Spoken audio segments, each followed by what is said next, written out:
રાજકોટમાં ભાજપ કોંગ્રેસના નેતાઓ ગળે મળ્યા બાદ બાખડ્યા, જાહેરમાં ગાળાગાળી પર ઉતરી આવ્યા, એકબીજાને થાય તે કરી લેજેની ધમકી આપી।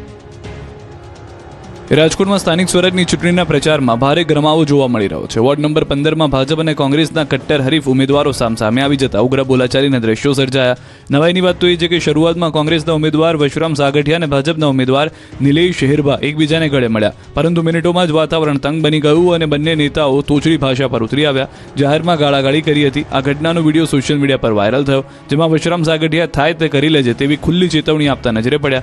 હવે આ અંગે વશરામ સાગઠિયાએ ગંભીર આક્ષેપ કર્યા। સાગઠિયાએ ભાજપના ઉમેદવારના ભાઈ જેઓ ECBમાં ફરજ બજાવે છે તેમના પર રજા લઈને પ્રચાર કરવા અને ગુનેગારો દ્વારા મતદારોને ધમકાવવાનો આક્ષેપ લગાવાયો। વધુમાં નિલેશ શેરબાએ તેમને સાઈડમાં બોલાવી અપમાનજનક શબ્દો કહ્યા, તેથી તેમણે થાય એ કરી લેજે તેવું કહ્યું હોવાનું જણાવ્યું। નોંધનીય છે કે વોર્ડ નંબર 15 પરંપરાગત રીતે કોંગ્રેસનો ગઢ માનવામાં આવે છે, પરંતુ આ વખતે બેઠક અંગે કરવા ભાજપ દ્વારા એડી ચોટીનું જોર લગાવવામાં આવી રહ્યું છે। ભાજપના આક્રમક પ્રચાર અને કોંગ્રેસના પોતાના ગઢને બચાવવાના પ્રયાસ વચ્ચે ઉમેદવારો વચ્ચેનો આ સંઘર્ષ હવે ચર્ચાનો વિષય બન્યો છે।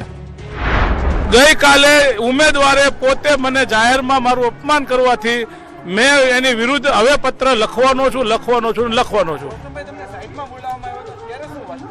સાઈડમાં બોલાવીને એક પ્રકારની ધમકીની ભાષા વાપરતા હતા, એટલે મેં કીધું તારે થાય કર લે। એવો આ બહેનો ઉભા છે એટલે મારે બોલી ન શકાય એવી વાત છે ભાઈ। વડોદરામાં ભાજપના નેતાઓ સામે લોકોનો ગુસ્સો આસમાને। વડોદરા મહાનગરપાલિકાની આગામી ચૂંટણીને લઈને ભાજપના નેતાઓને પ્રચાર કરવામાં પરસેવો છૂટી રહ્યો છે। મહાનગરપાલિકામાં છેલ્લી 6 ટર્મથી ભારતીય જનતા પાર્ટીનું શાસન છે, પરંતુ હજુ અમુક વોર્ડમાં પાયાના કામ થયા નથી, એટલે લોકો આ વખતે બદલો લેવાના મૂડમાં છે। ત્યારે વોર્ડ નંબર 10માં ભાજપના ઉમેદવારો સામે અનોખી રીતે વિરોધ પ્રદર્શન જોવા મળી રહ્યું છે। ફરી એકવાર માસ્ક મેને ભાજપના ઉમેદવાર નીતિન દોંગાને નિશાન બનાવ્યા હોવાની આશંકા છે, એટલે કે કેટલીક સોસાયટીમાં ભાજપના ઉમેદવારના ફોટા પર ચોકડીને નિશાન સાથેના પેમ્ફલેટ ફરસાદ થઈ ગયો હોય તેવા દ્રશ્યો સર્જાયા। વોર્ડ નંબર 10માં આવેલા મકરંદ દેસાઈ રોડ સ્વામિનારાયણ ટેમ્પલ પાસેની અભિષેક સોસાયટી સહિતના વિસ્તારોમાં ભાજપના ઉમેદવારો સામે પેમ્ફલેટનો વરસાદ થતો જોવા મળ્યો। પૂર્વ કોર્પોરેટર અને હાલના ઉમેદવાર નીતિન દોંગા તેમજ અવની સ્ટેમ્પવાળાના ફોટા પર ચોકડીનું નિશાન મારીને આક્રોશ વ્યક્ત કર્યો। છેલ્લા 5 વર્ષમાં વિસ્તારમાં કોઈ કામ થયા નથી તો ફરીથી વોટ શા માટે આપવો ના પોસ્ટર્સ લાગ્યા। આ તરફ વડોદરાના અકોટાની કૈલાશ પાર્ક સોસાયટીના લોકોએ પણ આક્રોશ ઠાલવ્યો। સોસાયટીમાં બેઠક માટે ગયેલા નેતાઓને લોકોએ આકરા સવાલ કર્યા, જૂના પ્રશ્નોનું નિરાકરણ લાવવા જણાવ્યું। લોકોએ કહ્યું કે 30 વર્ષથી અમે ત્યાંના ત્યાં જ છીએ। રહીશોનો મિજાજ જોઈ નેતાઓ પણ મૂંઝવણમાં મુકાયા।